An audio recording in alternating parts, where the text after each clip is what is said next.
중학교 내신이 11%로 고등학교에 입학했는데 고등학교 1학년 마칠 때 내신은 2점대 중반 정도였습니다. 고등학교 1학년 때는 막막하고 정보가 없는 시기여서 목표가 뚜렷하지 않았는데 점점 경험을 많이 쌓아가면서 고등학교 1학년 마칠 때쯤에는 최상위권 대학에 진학하는 것이 목표가 되었습니다.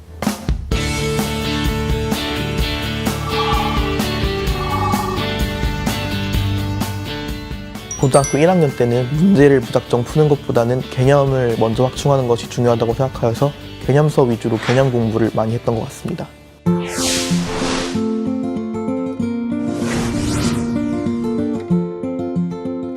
국어에서 화법과 작문 문제는 실수가 아니면 거의 틀리는 일이 많지 않았기 때문에 실수를 잡는 것이 가장 중요하다고 생각했습니다.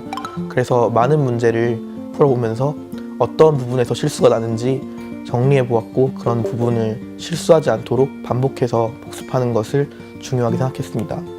또 문법 부분은 문법 개념을 먼저 1학년 때 쭉 정리하고 공부하면서 문법 개념을 확충한 뒤에 기출문제라든지 시중에 있는 문제집을 풀면서 문법에 대한 개념이 오류가 없는지 점검했던 것 같습니다. 독서 부분에서는 저 나름대로의 독해법이 있었는데 독해법에 맞춰서 모든 지문을 다 읽는 것이 아니라 필요한 부분만 발췌해서 인과성과 그 중요한 부분을 좀 발췌해서 읽는 것을 통해서 다른 친구들보다 시간 면에서 많이 절약할 수 있었던 것 같습니다. 소설 부분에서는 인물의 성격과 그 인물들의 갈등 관계를 파악함으로써 독해력을 기르는 것을 중요시했던 것 같습니다. 또 시에서는 화자의 의도와 그 화자가 위치하고 있는 배경 같은 것을 중요하게 파악하면서 시에 알맞는 독해력을 기르려고 했던 것 같습니다. 고전은 특별하게 다른 부분과는 다르게 어휘가 다른 부분과는 다르기 때문에 그런 어휘를 공부하기 위해서 영어 단어를 정리하는 것처럼 고전 어휘를 정리해서 먼저 고전 어휘를 학습한 뒤에 공부했던 것 같습니다.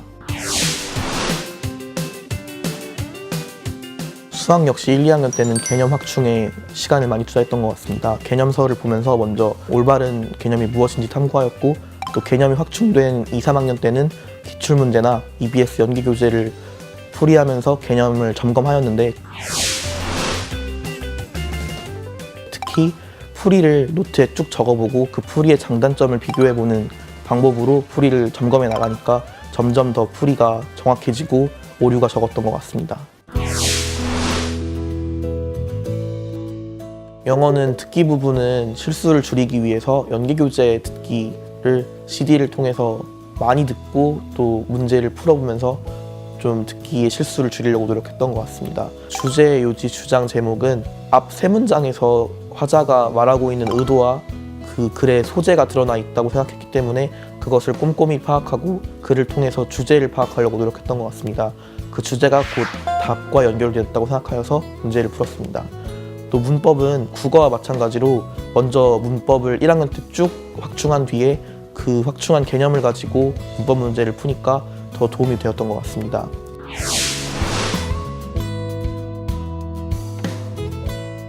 빈칸 같은 경우에는 주장, 요지, 주제, 제목과 같이 앞 세 문장에서 주제와 소재 그리고 화자의 의도를 먼저 파악하여서 그 빈칸의 위치에 따라서 빈칸이 주제와 반대인지 빈칸의 예시인지 파악하여서 빈칸 문제를 풀었던 것 같습니다. 순서 문제는 박스의 뒷부분과 A, B, C 부분의 앞부분을 끼워 맞춰가면서 잘 연결이 되는지 풀어보았고 또 대명사, 고유명사, 정관사, 더, 시간이나 장소, 연결사 등을 파악하면 좋은 키워드가 되어줄 수 있어서 그러한 점에 집중해서 문제를 풀었던 것 같습니다.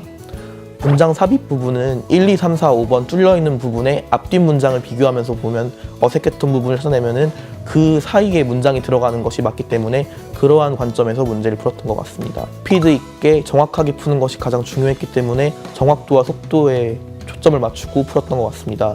요즘 41번, 42번 문제가 어려워지는 추세인데 그 문제는 특히 조금 독해를 정확하게 하려고 노력을 해서 문제를 풀었던 것 같습니다. 저는 탐구 과목으로 생활과윤리와 윤리와 사상을 선택했는데 윤리 과목 역시 개념이 중요하다고 생각했으나 처음에 개념서를 보면서 개념을 확충하기가 다른 과목에 비해서 조금 어려웠기 때문에 직접 문제를 풀어가면서 EBS 연계교재 수능특강 수능 완성이나 기출문제를 풀면서 개념을 직접 체득했던 것이 중요했던 것 같습니다. 학자별로 그리고 상위 개념에서 하위 개념으로 넘어가는 그런 패턴을 파악해서 문제를 풀려고 노력했던 것 같습니다. 고2 겨울방학 때는 고3 올라가기 전에 제 개념을 점검할 수 있는 마지막 시기였기 때문에 그동안 공부했던 개념이 올바른지에 대해서 점검하였습니다. 고2 겨울방학 1월에는 수능 특강이 출시되기 때문에 그 이후에는 수능 특강 위주로 공부를 열심히 했던 것 같습니다. 특히 필요한 과목은 수능 특강을 3번 이상 공부한 정도로 수능 특강을 중요하게 공부했던 것 같습니다. 고3 1학기 때는 제가 아무래도 수시 위주로 입시를 준비했기 때문에 내신 공부와 수능 공부를 병행하기 위해서 내신 범위였던 수능 특강을 열심히 공부를 했고, 이제 수시가 모두 끝난 2학기 때에는 본격적으로 제가 수능하고 비슷한 환경에서 공부해보기 위해서 기출문제집을 구매해서 수능과 똑같은 환경에서 문제를 풀어보려고 노력을 했습니다. 다른 사이트에 비해서 EBS 교재 문제풀이를 열심히 해주셨던 것이 저는 도움이 많이 되었던 것 같습니다.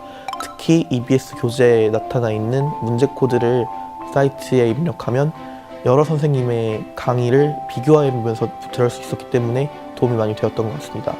또 내신 준비하는데도 뉴탐스러운 강의 같은 강의가 굉장히 도움이 많이 되었습니다. 고3 수험 생활 동안 조금 부정적인 마음으로 지친다, 늦었다라는 생각을 하기보다는 긍정적인 사고방식으로 공부하셨으면 좋겠습니다. 긍정적인 사고방식을 가지다 보면 결국에 좋은 결과가 있을 거라고 믿습니다. 또 학부모님들께서는 학생들을 푸시하기보다는 서포트 해주시면서 응원해주시면 좋은 결과가 있을 것 같습니다. 그리고 마지막으로 저를 위해 응원해주시고 격려해주신 많은 분들께 감사하다는 말 전하고 싶습니다.